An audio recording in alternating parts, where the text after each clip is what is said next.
Hey guys, it's Jacqueline over here at Homeschool Hangout.xyz, and today we are going to talk about tips that I have to help you not have to pay me library fines. If you like these types of tips and tricks videos, do me a favor, thumbs up, like, subscribe, all the things, and let's kind of get into it. So I would say hands down, next to the internet, the library is my number two resource for homeschooling. Possibly number one. It's up there. And so when I saw some friends of mine are doing a homeschool organization collaboration, I thought, you know what? I talked to lots of parents who say, I don't use the library like I should because I don't want to pay fines. And organizing that may be one of the most successful homeschool organizations you can do. Like I said, this is part of a collab. It is being hosted by Daisy at Journey in the Home, and there will be a link to the playlist down below. But let's get into it a little bit. So first off, I am all about habit and routine, partially because I'm lazy. And so the first tip I have for you is pick a library day. That is the one day a week you're going to go every week. Why? Then you don't have to remember, oh, I checked out this book on a Monday, and normally I go on Wednesdays, but this one's due on Monday. Oh, this one over here, it's due Thursday afternoon. I know it's a bit hard sometimes to carve that out in your schedule, but do it. Trust me, it is the best thing you can do. Ours is Tuesday now, and remember, you can change it. You just have to go through a few weeks of transition. So ours is a Tuesday. We always know Tuesday morning, check all the library accounts. So that's part of it. The next thing is make sure that you can check everyone's library card online. I know here in California, we all have the online accounts. Now, I mean, I have cards, don't get me wrong. And you can tell the age of some of these have been reissued. This is an oldie. But check them online because you can renew and you can renew everything right there. Okay. So make sure that you are utilizing the online checking your account. That's 2.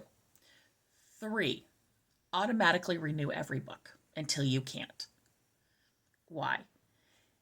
You don't have to figure it out. You automatically renew it. It makes it easier if you can. I personally really like doing that. That way, if one person is checking, you don't have to figure out if so-and-so wants to read that book for another 3 weeks. You just automatically go through, renew everything, and then have a list of things that you can't renew.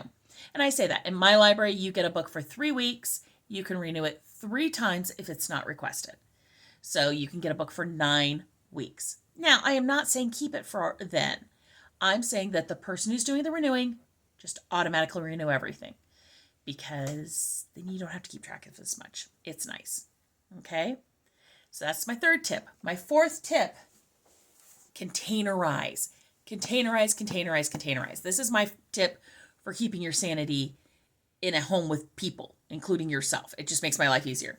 This bin has been my library bin, oh my gosh, since my eldest child turned 5. That's when he got his library card. Have a bin. This is my library bin. Now, I'll be honest, before it was a library bin, when he was a baby, I was in a 2-story house. So this was my diapers and supplies bin. And that went upstairs and downstairs with me. So when I say I containerize. This one is from Costco. I want to say it was part of a 3-pack, maybe a 2-pack. I don't remember. I bought it decades ago at this point. That child is now 22. But have a bin. So what is it goes in this bin? What goes in our bin, and I don't recommend this to your kids or older, but our library cards are in this bin. If you don't leave them in the bin, you pick one person's wallet and you put them in there. And that is the person who usually goes to the library. If the other parent goes, they come get them out of your wallet and put them back in your wallet. That way you always know where they're at. Now, for us, that's not always been a kid. My 16-year-old, she is the one who consistently goes to the library. So for a while, they were in her wallet until everyone just finally decided throwing them in the box is fine. So we just these are actually the children's library cards. Whose all's is this? Yeah, this is, what is it? 3, 4, and 5s. Mine is on my phone. But the other part is we have a primary card. And unless it's because I'm getting an R-rated movie, because you can check out books and movies of all levels at my library, my minor children can't do that on their card. But in reality, my 16-year-old checks out just about everybody's things right now. So you only have to check her account. That's kind of nice. It's kind of nice. But yeah, make sure your cards are in the same spot all the time. Ours happens to be in our box. But this is the box. Now, I'll be very honest. We take it to the library. We check out our books. We put them in here. We come home. We frequently would check out more books than would fit in this bin. In which case, you also can shove a couple, just like disposable grocery bags, the crinkle up kind, in the corner. That's it.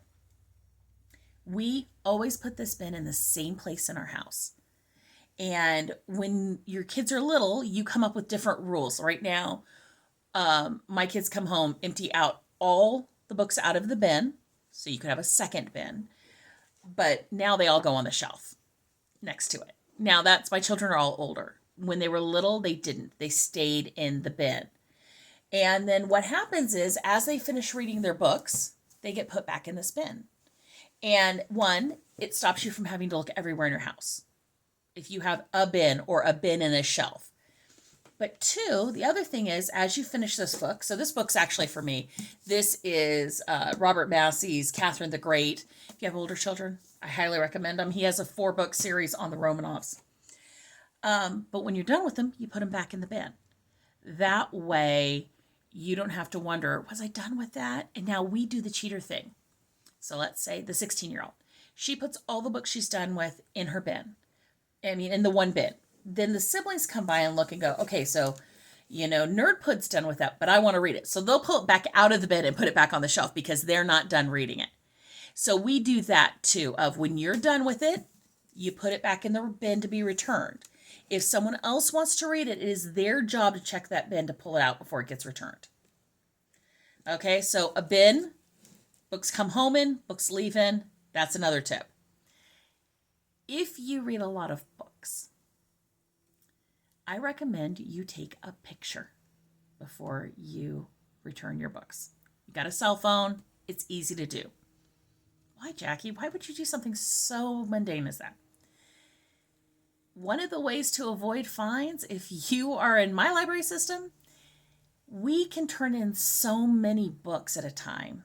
Even now we'll turn in 7 or 8 of these at once. But when they were little, we'd turn in 25, 30 books easy.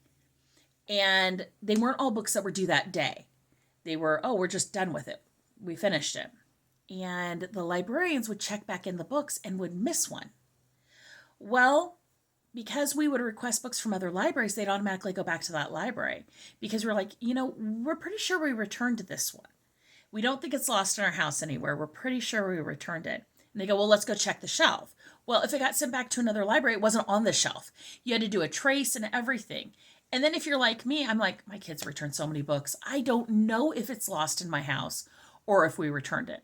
So we take a picture. Now we have a family Discord server. We had a family Slack. And we would just upload it to that. And then the next week, if anything was missing or late, we go, oh, here it is in the picture. We returned it. We can look at the librarians full in the eye and go, we know we returned it. I'll be honest, I would say that we don't pay $5 in fines a year. Because it happens, but not very often. I know. Among all the cards, I don't think we pay $5 in fines a year at all. And I only say that because at $5, you have to pay that before you can check out more books. But so taking a picture sounds silly, I know, but it just gives you that peace of mind. And that's basically be willing to go to your librarian and go, I turned this in. And they'll look for it and they'll let you know.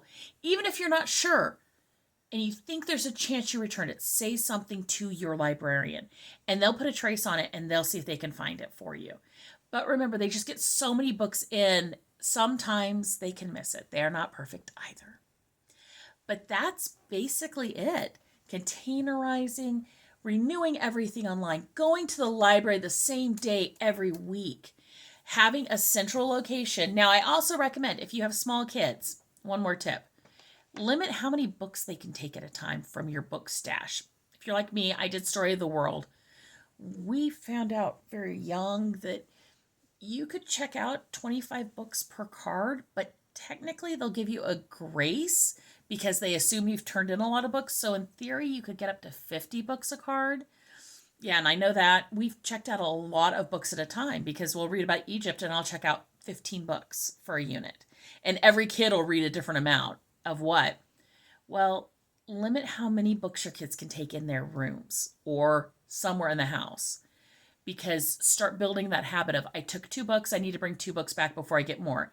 Otherwise, because this has happened, I'm speaking from experience, you may pull out 20, 30 books out of a kid's room. Yeah. So consider limiting how many books they can take into their rooms or wherever it is they love to read. My kids, different times and different ages were different places. But that's it. Those are our secrets to basically not paying any fees from our library. And remember, I've talked to numerous homeschool parents who go, I don't use the library because I don't want to have to pay a fee. I'm sorry, is it cheaper to buy books? This book right here is probably $25. And the picture books that I open and unbox on my channel, those are $20 a piece. My library tops out at $10 a book for a fine. So you cannot tell me that even if you have to pay a few dollars in fines every year, it's not worth it. Don't worry about it. They don't judge you if you have to pay a fine. But follow these tips, and I think that you can avoid fines altogether. Make sure you check out the playlist for other homeschool organization tips and tricks videos, and I will talk to you guys later. Bye.